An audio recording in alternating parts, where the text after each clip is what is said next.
like here I am, somewhat trying to live out my dream, and I was this close, and like I felt like. Esta full noche de perreo, la que me besa eres tú. Le gusta bailar cuando está en mi carro, le sube volumen la Sheridan. Hace mucho calor y le encanta el verano, se pone a perrear y se prende más. Aunque no quieras besos, mami, ponte de reversa. Yo quiero bellaqueo, si no es party me estresa. Sigue la party, sofá del amor, fumando la mano.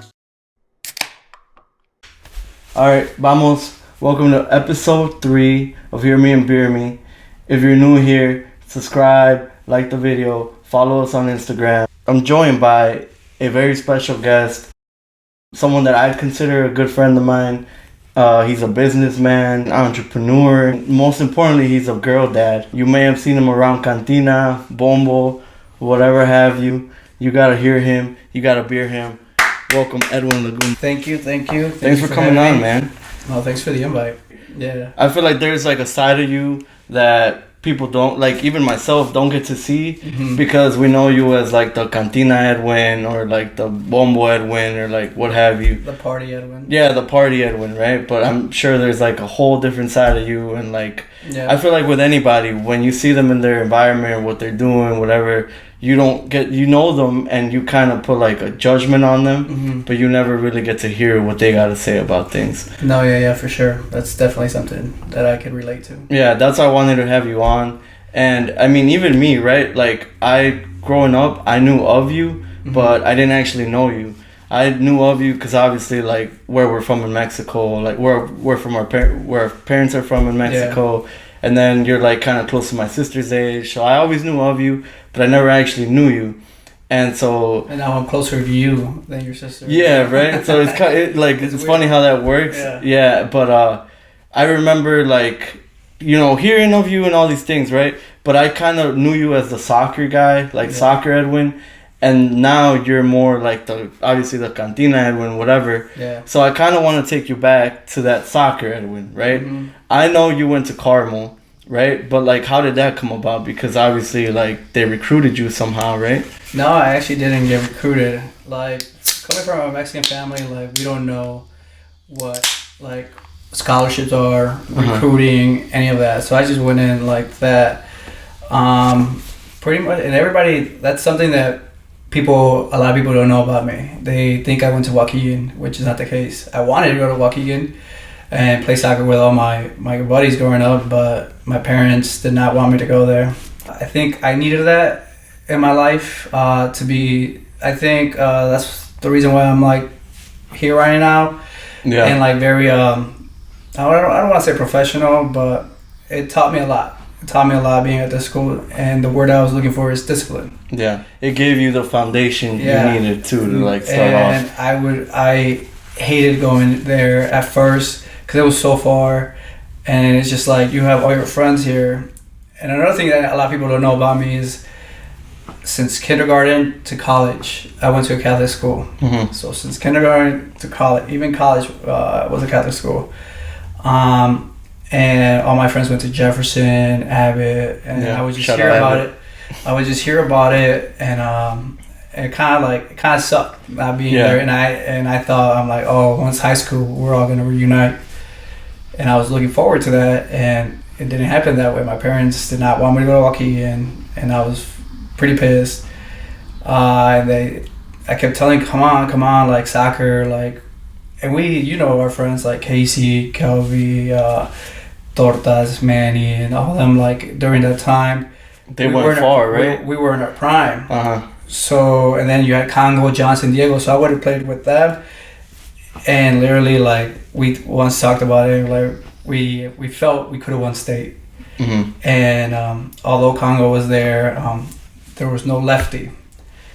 And that was me. I filled in that position, and like one time we did like the whole formation, who's the goalie, like that, and the only thing missing was the left forward, and that was me. That was you. And that's crazy that like still to this day it's kind of like fuck what could have been. And I was very, very angry with my parents, and they were like, you don't understand now, but one day you will. And they were right. now I understand. Yeah. Yeah. I mean, maybe you could have been state champion, Yeah. but maybe you wouldn't have been where you are now, right? No, by far, I wouldn't have been like. I learned a lot at Carmel. I got good recognition at Carmel. Like, for example, back to what I was saying, like, I didn't know what a Hall of Fame was until they called me. He's like, hey, you got inducted to the Hall of Fame. And I was at work at BCU. I'm like, what's that? And he's like, you don't know what a Hall of Fame is? I'm like, no. He's like, you're one of the best players to come. Yeah. Like, well, obviously now everybody knows, but back then, like, scholarships or anything, like, yeah, because as Mexicans, when you're that generation, our generation, at least ours, we didn't know much about that, like college scouts, so like you could get a full ride. I didn't know until after I committed to Dominican. I was like, damn, I kind of was not preparing myself for, because I could have gone to a big school. Ohio State wanted me, and I went to an IU camp, and out of hundreds of kids, I got MVP of the camp. Mm-hmm. And they want to recruit me, but my grades were not up to par. Because at Carmel, like, even though I went to Carmel, like, I had a hard time because it's harder over there. It was hard. And there were a lot of factors to it too, like you being from over here, that drive over there. I mean, I'm sure you like made friends, but you were like the new guy there, and they already probably all had like their buddies and stuff. Oh yeah, no, for sure. You also went to Mexico, right, to try out? That was during high school. After my freshman year, going into my sophomore year, I went to try out in Mexico, which we could get into in a little bit because I know you have a lot of questions about that. Mm-hmm. Came Came back, so I'll tell the story about Cruz Azul, but ended up coming back, missed the tryouts. I had a good freshman year, so there was a coach that was holding my spot, knowing that I was gonna come back, because I told him my plan, and he's like, "Are you coming back?" I'm like, "Yeah." So he cut 2 players to give me a spot, and then the parents complained, and then the athletic director told him, "You can't cut 2 players because you're saving the spot. Put him back on the team." He's like, "No, I'm not putting him back on the team." So he resigned. Come back, ask the players. I'm like, "Hey, where's Coach so and so?" He's like, he got fired because of you. I'm like, "Because of me?" I'm like, "I just got here." It's like, exactly. Like, he was holding the spot for your varsity, and you weren't even here. So, like, threw me out of the blue. Like, season started in, like, 2 days, and there was no coach or anything, and everybody's blaming me. I'm like, I had nothing to do with this. I went to go to Mexico, I did my thing, and now I'm back. But, yeah, my goal in high school was to be All-State. That was my goal, All-State. And when I told one of my friends, he laughed. He was one of my really good friends. He laughed. He's like, "You're not going to be All-State. Casey's going to be All-State." And Casey, respect to him, he's probably one of the best players I've ever seen. But yeah, shout out Casey. Yeah, shout out Casey, one of the best. His moves, scissors, quickness, it was crazy. But he reminds me of Ronaldinho. He was really, really good, but like short period because obviously he had family stuff and he had kids. But yeah, a good friend of mine told me, he's like, "There's no way you're gonna make All-State." Shout out to Sergio, my cousin. He was like, "No, you are going to be All-State. And watch, when you become All-State, remember me." Sure enough, All-State. But yeah, like high school was good to me. I went to Dominican, made it to the Final Four, got like freshman player of the year, all conference, all this, all that. So I already did. I went to Mexico, tried out, made the team. Yeah. So I think anything possible that I could have done. Instead, like, win the championship, state championship, which was the goal, but hard to do. But I could honestly say that I have no regrets with soccer. And one thing a lot of people gave me praise is my left foot. Oh, I'm a lefty too. I was that guy that, like, still now, bro. Like, I was never the guy, right?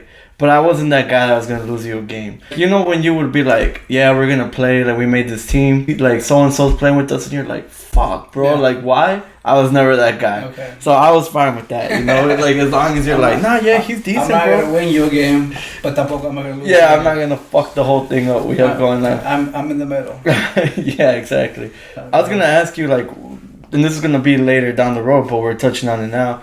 when you decided to hang it up, right? Like when you finally come to the realization, like you said it best, you're like, when I was finally like, I did what I had to do. Yeah. I feel like that's hard, right? Because growing up, you know, just you talking about it now, you're talking about like 4 or 5 years of your life. It's like all you knew, all you did.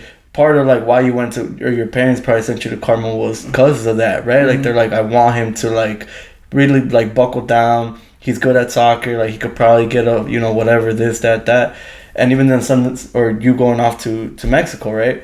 So then when you have to hang it up, like how was that? How hard was it to face that?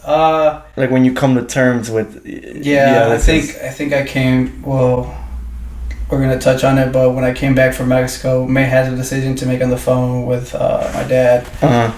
I came back and I was like, you know what? Screw this. Like, I came back to here to play. And I think it was when I decided to go play college, and I didn't go to a big time school, because if you go D1, even if you go D1, the chances of making it pro. So I think it's actually when I got on the plane and landed over here, I'm like, yeah, that's it. Like my dream of becoming a pro is over with, and it didn't suck so bad because I was so angry with the situation in Mexico and the corruption and everything that I was like, it's not even worth it. So yeah, let's touch on that then. So you said freshman year, right? Yeah. You go to Mexico. How was that process? Like, how excited were you? Fucking, you know. I was really excited, and it's crazy because it all started here at the indoor. They did I don't know if you remember, but they did a little Cruz Azul camp. Yeah, I remember exactly that. Yeah. So I went, and they chose my cousin and myself to go. Like he saw us play, and my cousin for some reason couldn't go. So at the time, I was a big Mexico fan. Like I love Mexico. Always, like the dream is to play for Mexico. So I was all about Mexico. And then after this, I became a U.S. fan because I was so angry with Mexico. So it was 3 days of tryouts. Every day I scored. Can't remember exactly how many, but. And I got their attention. They were making small talk with me. And then the coach, it's like, you're doing really well. Like, he's like, just kill it tomorrow. Just whatever you've been doing these 2 days, tomorrow, just step it up a little bit more. Yeah. And then I did. The third day, I think, was the best day. And then I was the forward that chose. And I was so happy, like, ecstatic. Out of, like, how many kids? Like, 150? We'll say, like, probably, like, 80 like to 80 kids? Yeah, okay. 80 to 100. That's crazy. Yeah. 5 kids of 80? Yeah. But, so then they're like, okay, call your dad, but let us talk to him first. So I gave my dad the phone. And he's talking to them, blah, blah, blah, and they gave me the phone, and they're like, okay, here, talk to your dad. So I was excited as fuck. But I heard my dad's voice, and he was, like, happy, but not as happy as he should have been. And he was like, ¿Cómo ves? ¿Te quieres quedar? I'm like, yeah, like, what? Of course, I want to stay. Like, this has been my dream, like, since I was little. And he's like, pero si voy a pagar, no te vas a querer venir después. I was like, what do you mean pay? He's like, well, they asked for $10,000 for you to stay. If I'm good enough, why do they need $10K? Like, he's just like try to like say it the nice way, calm me down, and he was just like, allá es diferente. They run things differently over there. I'm like, so they want you to pay $10K for me to stay if I'm good enough. He's like, yeah. Y a lo mejor después they're gonna ask for more. He's like, so what do you want to do? Do you want to stay or not? And after thinking about it, I was like, no, just buy my ticket and I'm out of here. Yeah. And that was like, that's when I realized that, yeah, the dream. This shit's corrupt. Yeah. And I actually left the very next day. I told my dad, buy my ticket. And I knew it was corrupt because there was this guy, and I still remember him, midfield. They called him El Oso. Mm-hmm. Bro, this guy, like literally, talented. It looked like he had glue stuck in his foot because his touch was so good. He was quick. It was just unreal to see. And I asked one of the guys, like, what is this guy still doing here? He's like, he's the best one here. He's like, oh, es que no tiene dinero. And that's what I should have like thought. Yeah, it should. I didn't know what I didn't know what that meant. I was like, okay. But then after I got here, I'm like, that's what he meant by no tiene dinero. I was like, I don't know what money has to do with this, but all right. And yeah, he didn't have the money to ever pay to go up, and he was there for 5 years, and then I think after a certain time, yeah, like te consideran ya veteranos or two. Yeah. And he never made it up because he didn't have the money. So this is why I go off on it on social media. Not as much as I would like to, because people don't understand it. But that is why Mexico is where they're at. Yeah. What I want to take it a little bit back too, though. Uh-huh. I think it's crazy that you when I asked you, when did you decide to hang it up, as far as like your mentality, you're done, I did not expect you to say when you got back. So that just tells me like how traumatic, how disappointing, how hard that hits, something like that to happen to you. Yeah. Especially at that age, Yeah, and Sergio could tell you I hated Mexico. Like I hated with a passion. Mm-hmm. Like I became a US fan, and like, bro, I would jerseys, talk shit to Mexico fans on Twitter. I would just go off about Mexico because I had that hatred of like. Yeah, you had a bad experience. Like here I am, somewhat trying to live out my dream, and I was this close, and like I felt like when I was on soccer, like when I was on it, I felt like I was unstoppable. Yeah, and then I look at players like Antuna. Hey, and then I'm chill. like, Hey. And then I'm like, chill. He scored on Messi's team. No. Then I look at players like Antuna that fucks up and starts laughing, smiling. I'm like, what? He does do that, bro. I don't know why, dude. If he wasn't on my team, he'd probably piss me off. Oh, bro, he pisses everybody off. Yeah, when he leaves, he'll piss me off. Right now, I'm like, nah. How are you a lateral but can't cross the ball? Dude, a good cross. It's crazy, especially because he plays like on his side. Sometimes if you play left, like, and you're a righty, it's almost. But he plays on his side, like it's his foot. Yeah, exactly. So, like literally, your dominant foot, and you can't give a quick cross. I was just like, so that's when I'm like, I go back to it. Mexico would be so much better if they did the right thing, and they just don't, bro. There's so many Mexicans that are very, very good. Yeah. And you got to see that firsthand, though, which is crazy. You never thought like, man, I should write a book like about like my experience or like. Yeah, I actually, something that not that many people know. Like even my girl just recently found out. Nobody would take me as a reader or a writer, but occasionally, I do pick up a book and read. I never ever write, but I actually did write a short story about it, and the goal is to maybe, like I have connections like here, like, but I would like a connection like in the television industry, but I don't know anybody. So if you guys know anybody, let me know. If you're listening, listen to this. I want a cameo, bro. I want a cameo. Like I could be. What was his name? The guy you said was dope. El Oso. I want to be El Oso. Yeah. Yeah. I want to be El Oso. Tell me, like, I don't know. Maybe I'm just crazy, but I love thinking outside the box. And I was thinking about this that got brought up, and I was like, and it was COVID too when I couldn't walk, so I just sat down and started writing. Because that was when I believe All American came out, the Netflix series. Oh, right, exactly. So in my head, I was like, what if I write something? And then maybe later on, it would become something. And I think this is like the perfect time because everything that's going on with Mexico and the national team and that. So check this out. You know how there's always Netflix series like All American where like there's African American black growing up in the projects, makes it out of the projects, and then goes up to become something. But it always starts that they're poor, they're from the ghetto, and they avoid drugs, shootings, blah, blah, blah, and then they make it out. Well, for this one, it would be the opposite. Like maybe not growing up in the ghetto, but growing up with like hardworking Mexican parents. That even though you have both parents, it's like having no parents because they were always working. Yeah. So So kind of figure it out on your own. Figure it out on my own. And it's nothing bad because my parents were always trying to give me the best education, Carmel.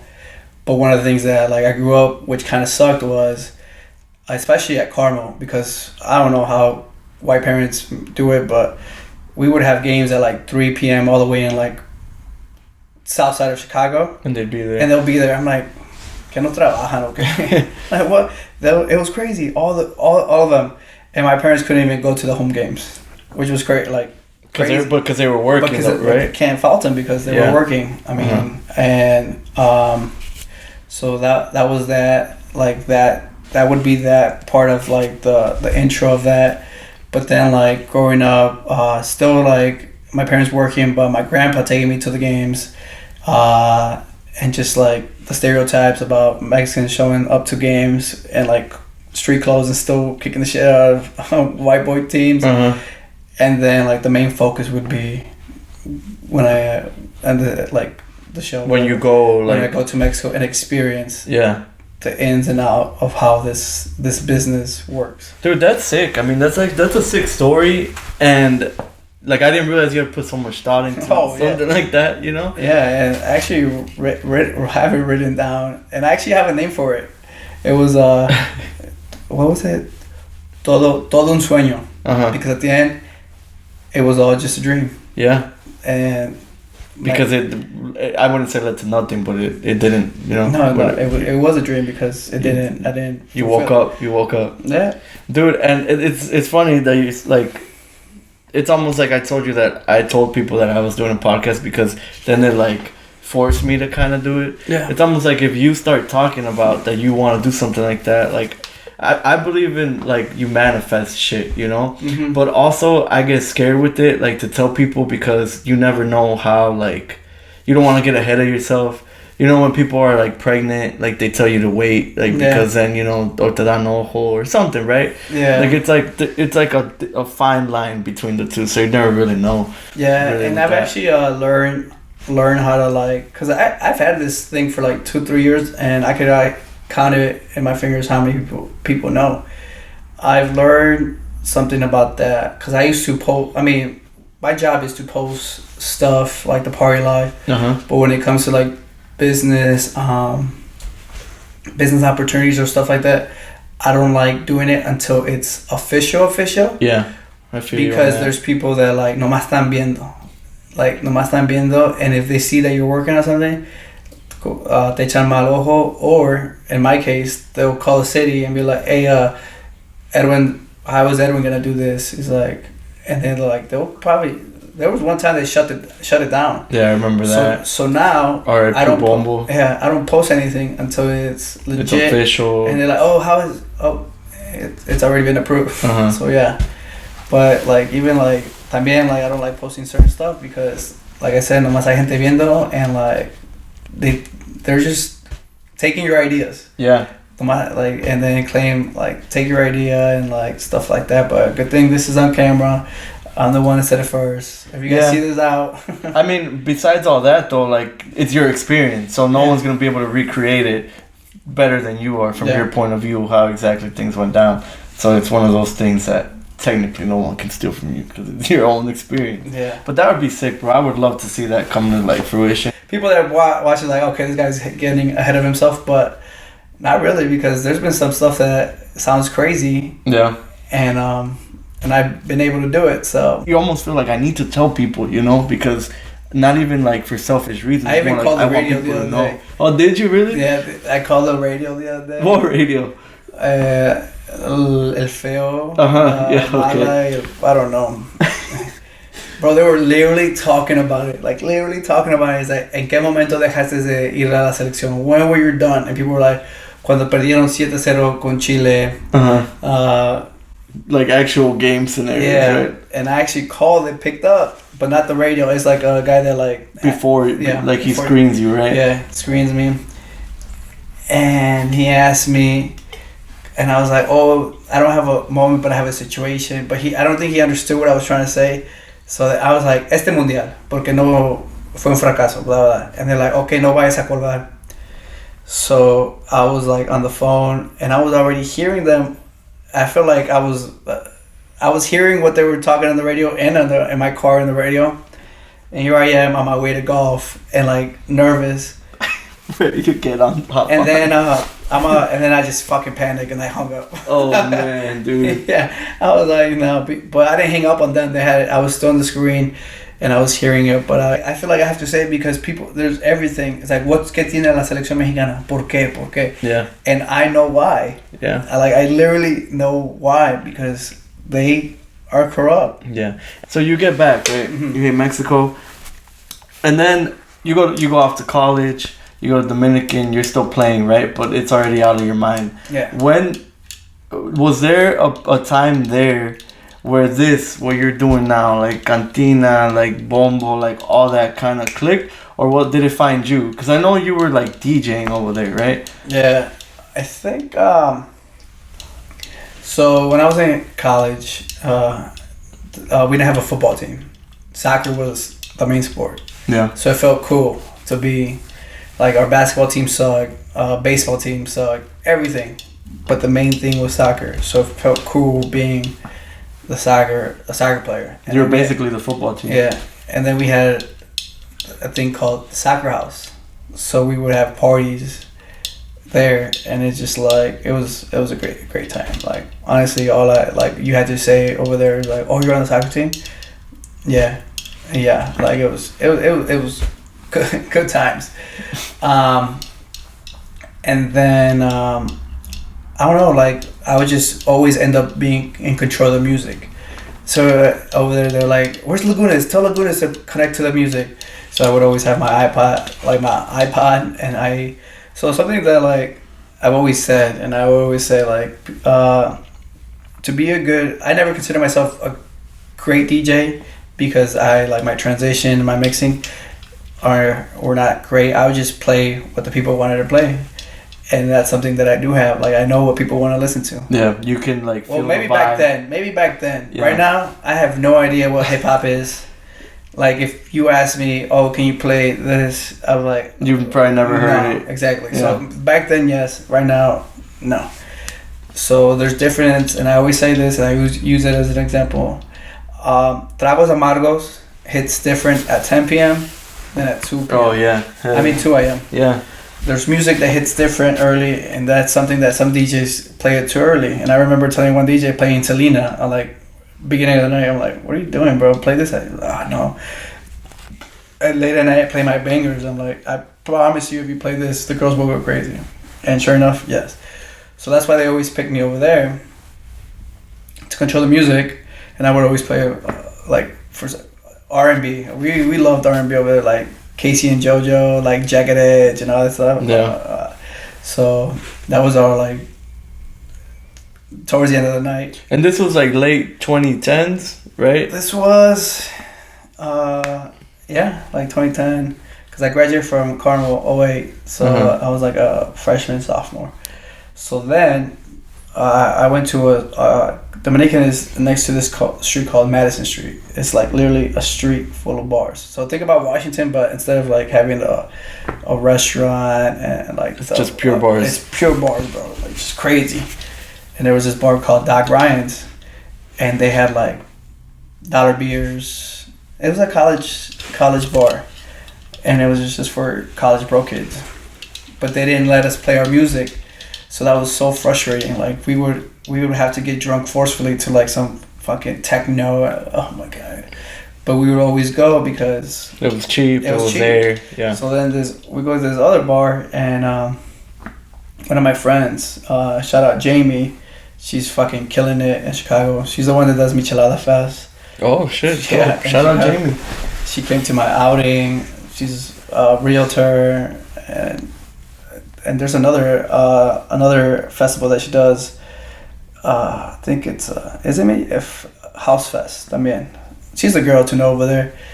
And then she went to the bar, and then she was talking to the owner, and they asked her, like, why do you guys always go to Doc Ryan's? Like, it's because it's cheap, but we hate the music. She's like, the owner was like, what if we gave you guys the same specials and we let you bring in your own music? He's like, oh, you would let us do that? He's like, yeah. Calls me, like, hey, Lagunas, I need you to buy a what's it called, a mixer, like a controller. I'm like, why? He's like, Solante is gonna hire you, so our Dominican crowd's gonna start coming over here, and you're gonna play music, and we're gonna have the specials. I'm like, okay. So I asked my dad for a loan, and he was like, for what? And I was like, for this, I want to do this. He's like, and something about my dad, like, he's very business minded. So like, I told him the plan. He's like, okay, here, like no question. Like I told him what it was for, and no questions asked. And then, bro, we got that shit stupid packed, like packed. And the guy even was surprised. He had like 1 or 2 bartenders. After that, like he put 4 because we were just get that place packed. It was good times that even my friends from here would drive all the way over there. So DJing, so that was that for a while. But then the thing that intrigued me is at the end of the night when they were paying me out, I would see all the fucking money they would be counting. Oh, that sparked something for sure. Fuck. Oh yeah, I'm like, here I am getting a percentage of this when that's what I really want to do. So that was actually it. So when I left school, my dad had he had the restaurant and he had a side to it. And my dad was like, I don't know what to do here. I'm like, I don't know, whatever you want. But before you decide or do anything, can I throw a party? I said, well, why? Like, just a party. Like, invite all my friends and we could... Yeah, see how it goes. Yeah. I was like, haz lo que quieras, pero está bien. So I throw a party. Don't even not make it crazy. It was just, I posted it, texted a couple people. Because, I don't know how house parties work, but antes nada más estábamos buscando donde ir. Because we weren't of age. So we were just like, hey, party over here, spread the word. Yeah. So then my dad is just like there, se asoma por la puerta, and does a double take. He's just packed, fucking packed. All your friends. Yeah, and that was when we had carpet there todavía, because it was just for fun. And my dad's like, ¿de dónde sale toda esta gente? ¿Conoce a todos? I'm like, la mayoría sí, pero pues es un party. He literally is like, y si hacemos esto todos los fines de semana, ¿crees que vengan? I'm like, well, it's not always gonna be like this. But yeah, not always gonna be crazy like this. And then that's where the idea came. It was all him. Like, he wanted me. He's like, ¿pero te vas a encargar? I'm like, yeah, that's fine. But I was like, I can't be here full because I still have my other job and I was working at BCU. And then he told me to run it, but then I had someone there helping me, family, and we were like bump heads because he had a different vision and I had a different vision for it, so we couldn't like really. His vision was what, or what was your vision? His vision was make it like into a sports bar, and just watch games. Like if Toluca and Puebla were playing it too, that would be his idea of the bar. Like, I'm like, who's gonna come watch Toluca play Puebla and all this stuff? Like, you don't know, no sabes. I'm like, all right, whatever. So we ran it with him, and then it just didn't work out. And then him and my dad just parted ways. And then my dad told me, he's like, all right. But I told my dad, because my dad's very hard-headed, as most Mexican parents are. Yeah. And I'm like, but if I'm gonna do it, I'm gonna do it my way. Like, we already tried his way, and then we're gonna do this my way. I'm like, okay, let's do it. I'm like, first of all, I need you to take those license plates off. I remember that. Yeah. I remember that. And like those fucking horns, those bull horns, and that was my dad's identity. And then he's like, okay. And I told my mom, talk to my dad, because I know he's going to bother him, but if he wants me to do it. And then, I fired a couple DJs because I would tell them, switch it up. Oh, but they're vibing. I'm like, motherfucker. Like, we're listening to corridos all night. How many girls do you see? All guys. 1. How many guys do you see? 30. Okay, is there a problem with that? What? And they're like, they didn't get it. I'm like, oh my God. And then I was like, so I gave a chance. I did like a battle of the DJs. at one of my first events, and then I was giving DJs a chance to DJ, and then like a little tryout, and then I was gonna hire him. That's where DJ Flacco came about. I hired Flacco on the spot, and I told him I'm like, before I hire you, this is my vision.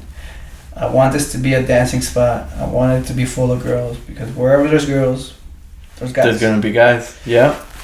So he was like your first house DJ, kind of, right? Yeah, like very early on. Yeah, he was my first. I think first I had this DJ named Chino that he was more closer to the other person that was helping me, and then shout out to Daz. We had Daz, but he was affiliated with Chino, so I think wherever he went, Daz would go. He would go with him. Yeah, so but Daz still works with me now. He's a photographer and he's doing a good job, and DJ. So he does it all. Like if I ever need a DJ, he's there. También photography, videos. So shout out to Daz, always rocking with me.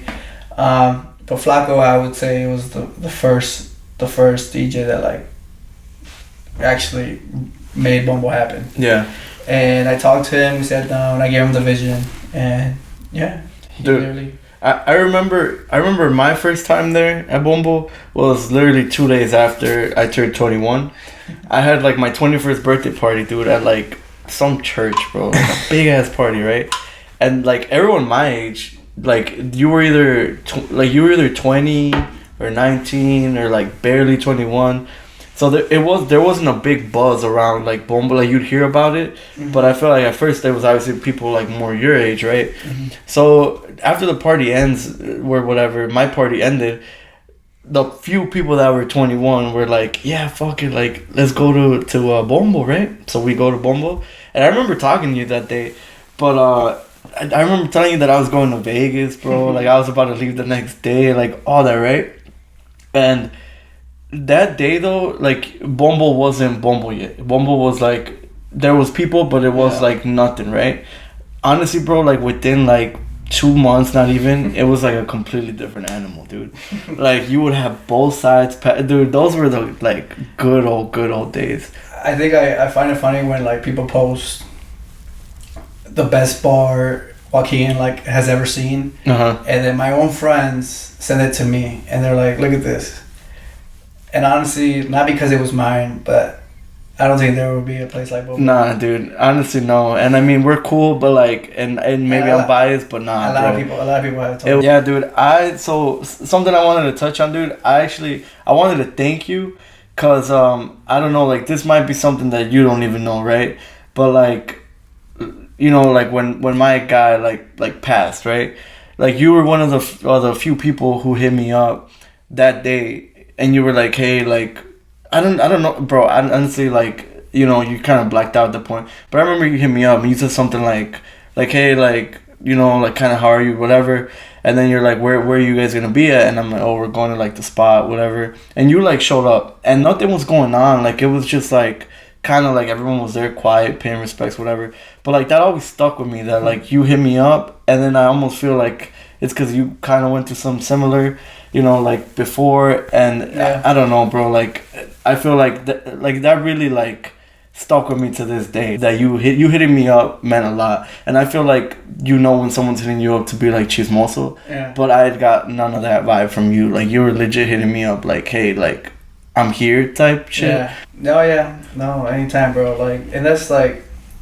That's a side that like you asked me, like a side that people don't know. And like I know I could be like a sarcastic asshole, I could be a smart ass, but like when it comes down to it, I'm there to be a good friend. And yeah, like you said, I've been through it. It's one, if not one of the most painful things I've ever, because from literally like obviously my grandparents passed, but like that was when I was young. I didn't really feel it. But when you lose like someone so close, like a brother, someone that you would see every day, and all of a sudden like one day you just in your head you're like, damn, I'm never gonna see him again. Mm-hmm. It hit me hard, and I didn't know how to take it. And yeah, like it was something new to me. And then like when I see friends go through it, like, cause people handle it different. Like some of my friends handle it differently. I handled it way differently. Some things that I wish I would have done better. But everybody. What's the word I'm looking for?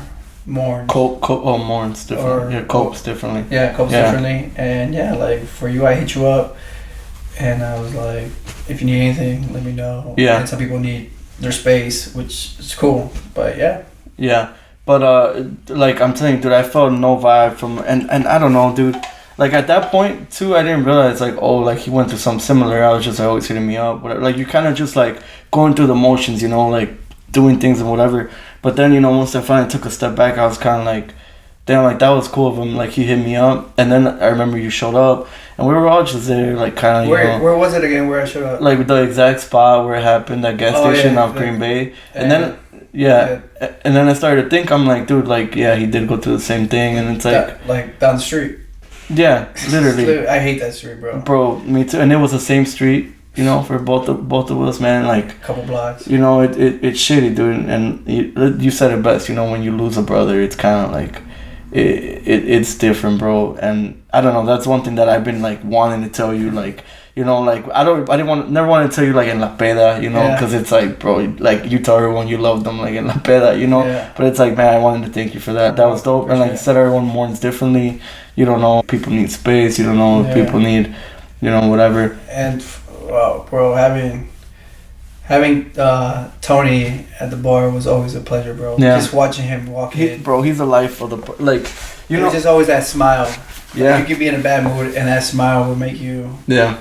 People say that about people, and it's cliche. They're like, oh, like their smile brighten up the room. But there's legit people that are like that. And I never got to interact with Nelson. But just hearing everyone's stories about him and what they say, like, I'm 100% sure that he was the exact same way. Like, people would feel his presence. And you just, even, like, now that Tony passed, bro, like, it makes me want to be a better person because of him. Because he was never, like... a bad person, bro. Like there's nothing that ever came from him that I was like, oh, he's being devious or whatever. Like nothing, bro. I don't know. There's just a lot that like hits you when you come to terms with something like that.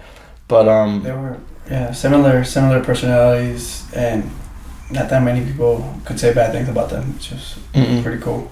Yeah, but on the flip side of that, bro, like losing someone. Talk about like gaining someone, right? Yeah. I said it in the intro. You're a girl dad, dude. It's like you've got 2 girls. One you guys just had, no? Like she's a couple months old. 4 months. 4 months, and your oldest is what, like 2? She's about to be 2 in February, so she's like what, 18 months. Yeah, I hate when people do that. Me too, bro. I hate that, bro. It throws me off. Me too, and like I just do it because like everybody's like. I tell them, oh, 1.5 years, but what is she? I'm like, puta madre. Because if you think about it, it's a big difference, right? Like 23 months and 13 months. Yeah, so I hate using that because I think one time, what was it like? I saw a movie about it, but actually, grown-ups, when they ask, how old is she? Like, 60 months. 60 months. So he's 5. I went through something that recently, and I'm like, how 36 months? I'm like, bitch. Yeah, after 2 you gotta cut it. Like like I get the 23, 13, but after 2, like you gotta cut it. I don't like saying 18 months like that because I'm like, I just say 1.5 years. Yeah. Dude, I saw an interview from J Balvin, and I'm not a dad, so I can't answer this. So I want to ask you. He said something to the works of like when his son was born that everyone's like, dude, when you have your kid, like you're gonna like go like lo vas a levantar, like it's gonna like change your life, right? So he's like, yeah, bet, and he goes and like lifts up his kid, and then he's kind of like. Yeah, I feel something, but it's like I don't feel like different. But then once he starts growing and you start seeing him like crawl or like this, that he started to feel like, dude, like I fucking love this little guy. I don't know, did you go through something similar, or it was just from the get-go, like you were like, damn, like this changed me, like I'm, whatever. A little bit of both. Not during the pregnancy as much, because in my head, like I was ready, but I wasn't like ready. So I was just like, I'm more of those cuando ya esté aquí ya. So when Victoria was born, Ana Victoria, she had something with her oxygen, her breathing, so she had to go to like intensive care. Oh shit. So yeah, so we didn't have her right away. She had to stay a couple of days extra. But I was always there in the room. Like I would go with my girl, be with her, and then I would run back to go see Victoria, and I was there just watching, making sure everything was fine. But yeah, it was like a love at first sight. Like when you hear the first cry, and like you just wanna. I cut the umbilical cord and everything. Funny story about the first one. Shit, they almost had to take care of her, my girl, and me, because I thought I was gonna faint. They saw, I turned white, and they're like, "Are you okay?" I'm like, "Yeah, I'm just like," and the nurse was like, "Hey, give this guy some juice, some sugar." Sit him down. And yeah, they made me sit down because I was like, "Oh shit," and my girl's like, "Really?" I'm like, oh, "Can't keep this guy out. What do you want me to do?" But yeah, it is true what they say. Like once you hear the first cry, it's an amazing feeling. I wanted to talk about like what can we expect to come. I know like we talked about. I saw your Instagram story earlier. What is that, dude? That's a drive-through or what? Like a little pickup window? A pickup window. Okay. So late hours, like let's say you're at Cantina, instead of going like far to like Taco Bell, McDonald's, or like just pick or go order food and just pick it up. Right now, like I don't want to do DoorDash or Uber Eats, but I'm thinking of a way to just create a website where you just order online on an app, you pay for it, and then just put your name, and then when you come, we just pick it up through the window. That'd be sick, dude. Yeah. And you said it's gonna be like a limited menu, probably like tacos or like tacos, tortas, burritos, quesadillas, something easy. Nobody's like enchiladas or at 3 a.m. Yeah, like none of that. No mariscos, nothing. Like just stuff. Yeah. Like stuff on the grill. No, but that's sick, dude. That's a good idea. Food truck. I did see that. Yeah. So I don't know. I was just like, I have ideas, and I've given these ideas to my dad 2 years ago, and he's barely coming out. I think my dad's like stubborn, old school. That he's like, damn, these are good ideas. Maybe I should give it 2 years so he can forget, and then I could say they are my ideas, my dad. So imagine the ideas that I'm giving him like present. They were 2 years ago, and now that he's gonna come out with them in 2 years. But yeah, like a lot of people think that I compete. Like I am competitive when it comes to sports, when it comes to business. Like I get along with most of the bars. But once you like try to step on my toes or do something shady, that's when you get on my bad side. And like, I'm not gonna do any shady shit, but I'm gonna let you know that like I'm here and I'm here to stay. Yeah. As a bar, and like it's competition, yeah. But a lot of people think that I compete with them. No, like the only person I compete with is myself, and I'm always trying to better myself and have other like just come up with creative stuff. And I've used this quote because one time somebody pissed me off and I was like, you're trying to catch up, and like I'm like 3 steps ahead of you, because what you're trying to catch up to I already did, and I'm already like thinking ahead. Like I just want like to be well off, have good business, because like we have so much opportunity with the restaurant, because it's hard to have good food, like, and have good customer service. Like I know we're not the perfect restaurant, but not to be biased because it's my dad, but like I love the al pastor tacos. Yeah, fire. They're different too. Yeah. Like the little redness that they have too. I love the al pastor. I love the tacos, and I mean a lot of people say it too. Like, bro, your tacos are fire. So I told my dad, I'm like, why don't we put this on? Because in the summer the restaurant gets slow a little bit because people are cooking out. There's three months of good weather. Why would people go to a restaurant and sit inside? Yeah, they could be outside. So I told my dad, and today we actually got the permit, so we're officially good to go. And it's just like business opportunities, like I just want to expand, and just put the name out there, and then like try to not teach, but educate my parents that you can make money without being there. No, man, that's dope, bro. I'm excited for what's to come, and I'll thank you again, man, for coming on. You know. And fucking, I want to wish you luck, dude, in fantasy this year, bro. Thank you. You want to have a little side bet? Overall record and head to head. Okay, we'll figure out the stakes. Yeah. You let me DJ at Cantina. No, what you need to do is plan your beer pong tournament. Yeah, bro. I want to do it in the... He's been slacking on that beer pong for... I had to launch this, dude. I'll only do it if you play. I'll play. If you play and if Sergio plays. He's my partner. Nah, but it's co-ed. Oh, it's co-ed? Yeah. Alright, I'll take Jasmine. She must be good. My Jasmine? That's my partner.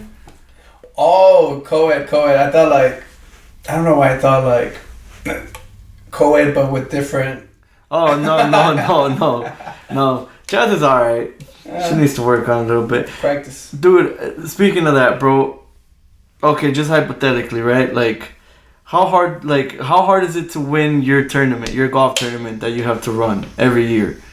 Because you have to focus on I have to have this, I have to have that, and then you have to just fucking zone in, right? Win the tournament or to host the tournament? For you to win it, because you're hosting it. You don't think it's a little hard? No. Bro, I need you to back me up on this, man. Me win it? Not yet. Bro, I have friends that hit the ball 3 times further than me. Yeah, I just need you to say hosting a tournament is impossible to win. That's all I need you to say. Oh, yeah. Host to win. Yeah, host to win. When you're the host, it's hard to win, right? Yeah. Because you can't really focus on the game because there's so much stuff. Hey, falta esto.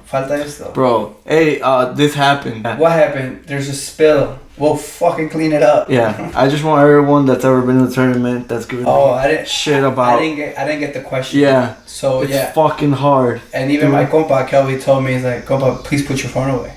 Cause you're focused on whatever is going on, right? Yeah. I literally told one of my friends, she was doing the putt off. I'm like, all right, everybody gets 2 shots free, 2 shots to putt, and then after that, because if you make it from here over there, but listen to this carefully. I told her 2 shots. After that, they have to pay for each ball, and whoever makes it gets $200. I'm like, do you get it? He's like, yes. Okay, here. Literally get in my golf cart, and I'm already driving to my hole. Starts calling me. I'm like, yes. I'm like in my head. I'm like, literally, I just left. Telling you. It's like, hey. I gave you the instructions already. She was like, hey, but where's the shot bottle? Where's the bottle? I'm like, what are you talking about? He's like, I need a bottle and shot glasses. I'm like, ¿de qué? He's like, well, you said 2 Oh, you meant 2 putts, and then I was like, oh my god, And here you are, you're about to hit your first shot, I was supposed to go first. Your first try. I was supposed, because from my team I'm the worst one. So Casey and Kelby are really good, and also my other friend Alex, they're really good. So I was like, let me hit first, just in case I get lucky and hit a good one. Then you guys could just fucking hit hard as fuck. Because if I hit a bad one, other person has to. Now the best player has to be strategic and just put it somewhere where it's fair. Yeah, for us to be able to get a good shot. So I couldn't even go first because I was on the phone, and then it's hard to host and play. Bro, it's impossible, dude. Yeah. Impossible. But speaking of golf, another thing that I want to come up with is my own golf shirts with a different logo. So I want to have my own little golf brand. Is there a limit, or you just accept everyone that wants to play, right? There's a cap. Okay. 100. Did you have to cut it at all? No, I actually fucked up. I thought I had 100, and as soon as I walk, I'm barely pulling up to the parking lot. I get a phone call, and they're like, "Hey," I'm like, "What's up?" He's like, "Hey, I'm here talking to this guy, and he said we're not on the list." I'm like, "Puta madre!" Right away, bro, right away. You off to a bad start. Been there yet? Yeah. I haven't even walked in. I was like, "Fuck," and I was like, "Fuck, bro," and he did pay and everything, but it was one of the things que se te pasa. And I asked the guy, I'm like, hey, so I might have 104. Is there any way? Yeah, I could add 4 more. I'm like, thank you. Because we have, everybody's, ya tiene su carrito, ya tiene su nombre, ya tiene todo. Oh, yeah? It's dedicated to. So I don't know if you know much about golf, but obviously you start in hole 1, 2, 3, así vas. Right. But on a team scramble, a shotgun start, everybody gets designed a hole. So it's everyone's playing on a different hole. On a Like different your hole 1 is gonna be someone else's hole 6. So this one we started at hole 12, and then we just made it. And then our last hole is 11, because we started at 12, and they blow a horn. Well, they're supposed to. I don't know. Bonnie didn't do it this year, but when you hear the horn, everybody starts at their. So that's why when everybody's driving the carts, we're all going to our designated hole. And then when you hear the horn, boom, everybody starts at the same time at a different hole, and it just rotates. Let's see. Yeah. So yeah, and a couple of people have told me it's a good and bad. They're like, fucking Edwin, like you made this sport popular, and I like it, but I mean, you have like the other day I went to this golf outing, and you had like. I saw that like at night. Is that the one you're talking about? No, it was a different one. Oh, okay. It was and then you had like some Hispanics, Mexicans playing, like and talking about golf. Like you can drink, you can listen to music, but you have to like know the rules. It's called golf etiquette. Yeah, like respect everyone else. And these guys were just taking shots. Yeah. Loud ass music, and just slowing everybody down. Because if you slow people down, todos se juntan en un hoyo, and then you're just like that. And that was like my biggest fear. Like, I'm gonna get a lot of people playing the sport que no van a saber estas reglas, and then they're gonna blame once they see like us that we do know how to play and like we have like the rules. They're gonna all put us in all one category. Oh, here's these Mexicans. Yeah, they associate you with yeah. No, I can see that, bro. That's tough. It's cool. I like it. I'm very competitive. Soccer, you will like always find a blame somebody, but in golf you have nobody to blame but yourself. By yourself. That's why I like tennis and my new sport, pickleball. I just picked up on it. I saw you buy the rackets or whatever, right? Yep. Is it kind of like badminton or no? Yeah. Yeah. I know. Okay.